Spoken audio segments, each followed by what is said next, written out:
So if you're like the average church planter, you've never built a budget for anything other than maybe your personal household budget. You've never built a budget for an organization. You've certainly never built a budget for a church, or for many people, never even built a budget for a department inside of a church.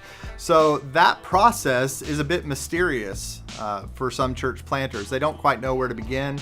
They don't know what things to think about and plan for. So what I've done to help serve you is in Appendix J in the back of the Church Planting Thresholds book, I've included a sample church plant budget for the first year of the church plant. And just like in the personal budget worksheet, I've got two categories there I want you to think about. I want you to think about the ideal church budget for your new church. And then I want you to think about the threshold. That's, again, the beans and rice budget. That's the budget that we just can't operate without at least this amount.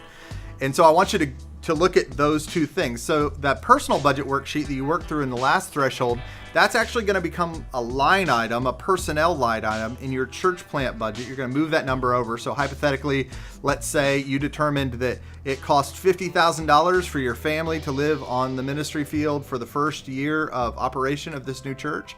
Well, that $50,000 expenditure is going to be placed inside the overall church budget. Now, it's not uncommon in the first year of a new church for a new church to put a lot of the weight of its budget into personnel because honestly, there's not a lot of other expenses. There's not a lot of meeting cost expenses. The team is very small. There's not a lot of curriculum costs. There's not a lot of staff to work. It's just you, and you're serving like a missionary in your community. So your ministry budget is going to be proportionally relatively small.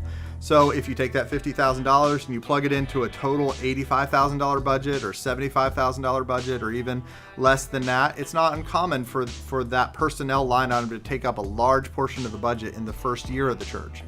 Of course, as the church matures, that's going to change. That personnel line item is going to become a smaller and a smaller piece of the overall church budget pie as time goes on.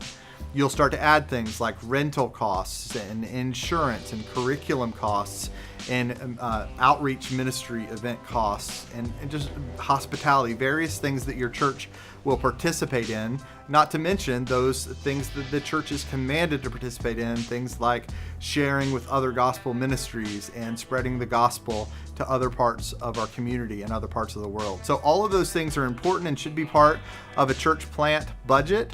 And so I've given you a sample church plant budget in Appendix J, and I want you to work through that, create an ideal budget and then a threshold budget, and put your personal budget that you've just spent time formulating inside that overall church plant budget.